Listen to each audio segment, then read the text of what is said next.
Hello, Mark Crossfield here. Welcome to the Golf Swing Weekly Fix. This week's show, we're going to talk a little bit about offset in the golf phrases section. We've got some good questions of the week we're going to deal with also, and the normal swings coming through the app. So loads to do.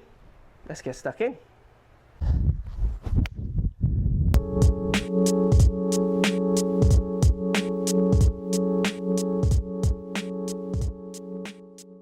So we've got two flat-footed impact positions here.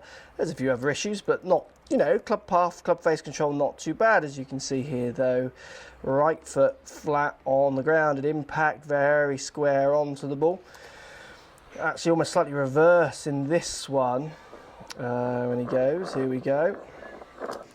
So we see a hanging back, loads of weight pushing down on this right foot. So it's a very kind of arm push swing. You need to try and get your body involved in these movements. So what I mean is you need to start trying to get a little bit more weight through rather than this leaning back that we're seeing and this flat-footed just an arm swing. You want to try and make a little bit more of a body turn and a body swing as well. And a great way to practice this is to get to swinging just with one arm.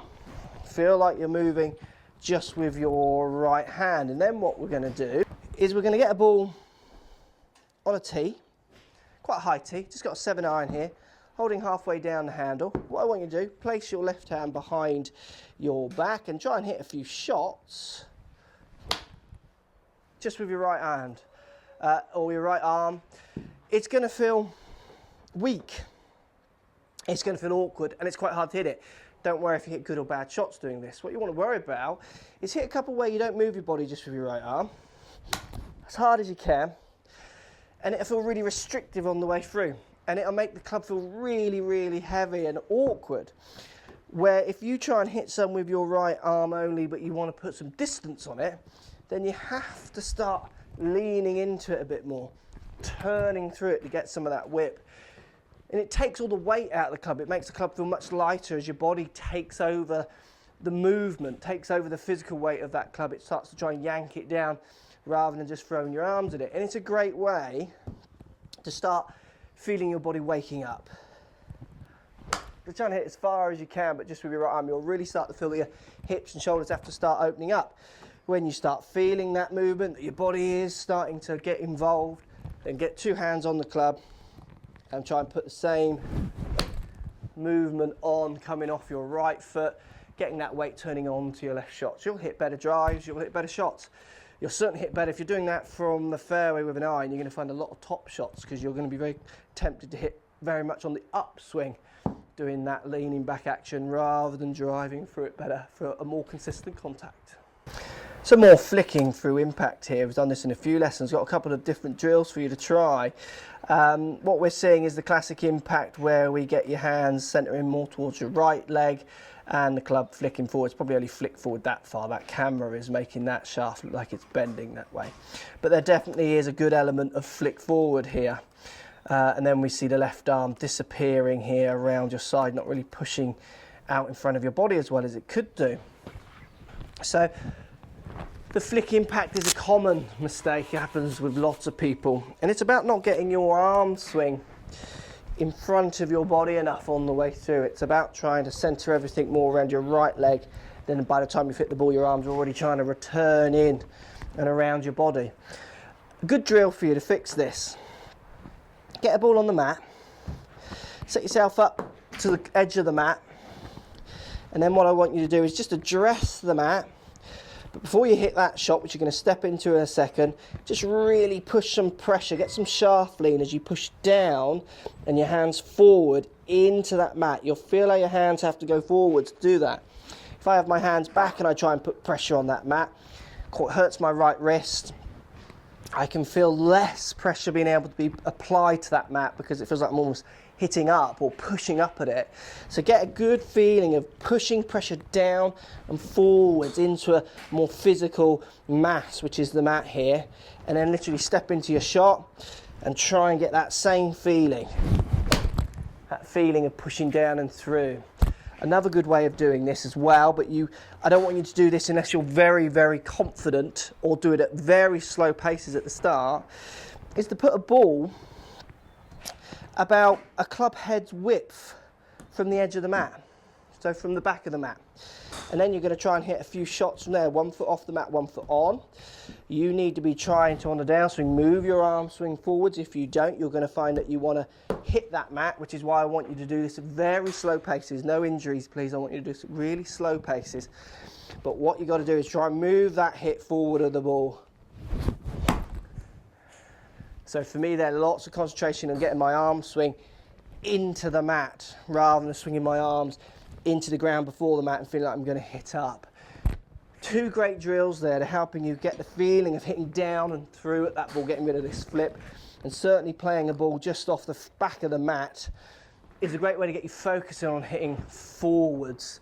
So you can even bleed the 2 drills together. You can set the club up or the ball up a club's width in front of the back of the mat, push down on it, just change your ball position slightly, and then try and hit it where you're moving that weight through, moving that arm swing forwards to try and chase up for that ball.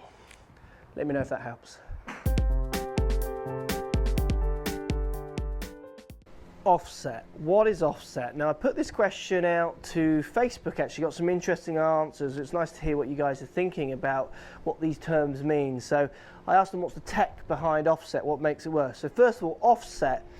Offset is basically the further back the leading edge of the club is from the front of the shaft or the front of the hosel, the further backwards that is set, the more offset that is. So it's the difference between the front leading edge and the front of the hosel. That difference, if there's no difference, then that club has no offset. Now, every iron, nearly every iron that I've ever seen has some degree of offset. Look, if I show you really what, you'll see it clearly here if I use this board. I've got a Ping G20 here which features high amounts of offset, and if I put the front leading edge parallel with the straight line of the board and the leading head of the hosel, you can see there's a few millimeters worth of space in there. If I do the same here with my MP64, which has much smaller amounts of offset, you can see that distance, that gap is much smaller. So more offset on the Ping G20. Now, what does offset do? Lots of people made some interesting comments about it allows you to have your hands more forward of the ball as you come into impact, which stops the ball from slicing. I couldn't quite work out how you get to that answer. But what did come through it is very interesting is people didn't really know what offset did. There's lots of cliches, there's lots of thoughts. So if you go onto the manufacturer's websites and read about offset and what it actually does, it does arguably very little. I mean, I've got a Ping G20 here which has lots of offset. The first thing it really does is it makes the club look very different. So there's your first thing. The look is wildly different, and arguably the offset club makes it easier to have your hands feeling like they're more forwards at address because that club is set back. But that's only for me, that might not apply to everyone, but it's definitely look. Some people just cannot look down at a large amount of offset. They don't like what it looks and what they believe it does to the ball, and it makes them affect their swing. It really comes down to looks. The physical of what offset actually does, by having that front leading edge further back from the front of the hosel, arguably allows the head to come in and have a little bit of bending forwards, because the CG, the centre of gravity, is always trying to catch up with the shaft. So the further you set the head back, as you come in to hit the ball, that CG is always trying to marry up to the shaft at impact. So what happens is there's a little bit of bending forward. That bending forward adds a little bit of dynamic loft. So the club starts with X loft. When you hit the ball, you get a little bit more dynamic. Now, the other theory that it gives you a bit more time to square the face off your impact, well, I think, you could see it was millimetres from that measurement. If that is true or not, for me, the jury's out. The biggest thing I noticed with offset is it offers a fraction more launch. Not loads, a fraction. Certainly if you strike out the middle, I'm going to hit 2 shots here with these 2 clubs, both 7 irons. So G20 to start. If I hit it's G20 here, see if I can get a decent strike. So if I hit that out the middle with my normal swing, that ball was launched at a launch angle of 19 degrees. And if I try and get an equivalent with my 7 iron, less offset, bit out the bottom. So So we'll hit that one again, see if we can get an equivalent strike, or as close as I can get as a human. So that one out the bottom launched at 18.7. So I mean 0.3 of a degree, it's not even measurable really. Let's see if I can get one out the middle. There's more out the middle. That one has launched 18.9. So you can see the launch characteristics for me are very minimal when hitting comparable middle strikes. Where you might see the difference a bit more is if you're mishitting, that offset might come into effect a little bit more. So you can see offset is going to be really coming down the bare bones of it, down to feel, down to looks, what you like looking down at. If you just don't like the look of that offset, it's actually going to provide a very small amount of actual difference data-wise to your shots, your actual performance, which is interesting, I think. The other thing that people say is it does allow the face, offset allows the face to close easier through impact. That's, again, for me, is debatable how much that does. I think lots of people get confused. There was a driver out a few years ago from Cobra that had massive kink down at the bottom in the neck. So you can get offsetting drivers, hybrids, irons, everything.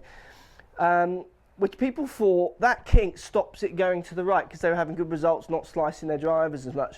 But what that driver actually did is it sat about 4 degrees closed. The kink allowed them to close the face. It didn't actually particularly move the CG further back. I mean, it might have fractionally, but not huge. It actually allowed them to close the face a lot. And that's what was stopping it going to the right rather than the offset so much. So offset, guys, look, how far back is the front leading edge from the front of the shaft? That then affects the looks. If it affects the looks, it will affect different players' ability to hit that ball. They'll adapt to that club. So there's where you'll see the real changes. But in actual physical data, if you just ignore the offset and hit your shots, I struggle to get much of a difference between the offset. The only thing I find with the offset is I find it very easy to get the ball maxing out at its highest point if I actually need to go over a tree or something.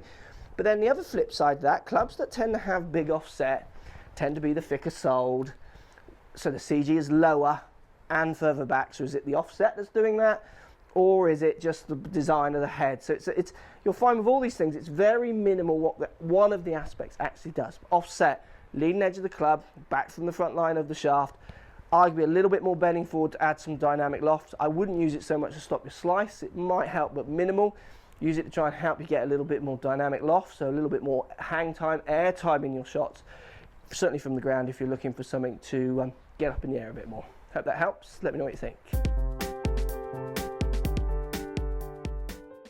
Questions. Okay, this one's coming from YouTube. Hello Mark, I was wondering when would be a good time for someone to switch from clubs for game improvement to clubs for those with a better handicap. Thanks, I love the videos, keep them coming. We'll definitely try and keep them coming. So, when should you switch from game improvement clubs to lower handicapper clubs? Well, look, again, it's not as black and white as that. Getting clubs is about your data. It's about what angles you create at impact. So dynamic loft, which we talked about last week, angle of attack, club pass, they will all affect your launch characteristics of your golf shot. The other thing that will affect launch characteristics of your golf club, maybe a fraction in offset, like we talked earlier. Shaft flex, possibly, which we'll do videos on soon. Head design, which is what you're talking about, game improvement or not. So it's about matching the club to your data, to what shots you create. And then also it's about matching the club to what you want to do with your game. So if having that better player eye makes you feel like a better player, makes you feel like you can perform better, then definitely go for it. So there's no black and white when should you change. You need to go on a launch monitor, hit some shots with your desired clubs, with the clubs you've got at the minute, and see if there's a noticeable difference. If it comes down to just looks and that makes you happy, go with that. If it comes down to the fact that it spins more, spins less, goes higher, go lower, it's easier, you feel to hit straight, then go with that. It's about feel and then the data you're producing, and you can read that data whichever way you want. So when should you change? Well, it sounds like you want to change already, so there's a good point. You should definitely go and get custom fit. See if the data changes with the game improvement through to the better player club. See if you can feel the difference between them, and then there's a noticeable difference. Then get out there and get changed, get feeling better about your golf, and start hitting some better shots. I know this isn't the answer you always want to hear. People want to go, okay, when you get the 12 handicap, you need X clubs. It doesn't work like that. I've seen 12 handicappers who don't hit the ball much higher than, you know, the average low tree, so they need much more launch with their clubs, so they might change their launch the characteristics in their clubs to someone who plays off the same handicap but balloons it into orbit, and they're going to change the aspects of their clubs to try and keep that down. It's about matching it to you. Get custom fit. Let me know what you come up with. So question asking, what is the handicap of the guru? Thanks for calling me the guru, that's great. Look, I have no handicap. I am a PGA professional, so what that means is I'm a member of the Professional Golfers Association. I am trained to teach retail, repair clubs. I am a golf professional. So when I was an amateur, I was off scratch, and then I decided to turn pro because I had an interest in teaching and wanted to get further in my career in teaching and also playing for some real money, because as an amateur you don't. So I have no handicap. Pros play off scratch. They compete, and whatever score they shoot, that is the score they put in. There's no handicap reduction. So I'm a professional, no handicap. Maybe wish I did have one sometimes. Hope that helps. So if you like what's going on here, don't be afraid to subscribe to the channel. Also thumbs up the video, post comments. Love to hear what you guys got to say. Let's keep it social. The more we talk, the more we share, the easier this game will get for everybody. So if you want to find me on Facebook here, you can find me on Facebook. If you want to tweet me, find me on Twitter here as well. Just follow the links, all in the description. Come and join the show. Get active, get involved, get playing some better golf. Thanks for watching.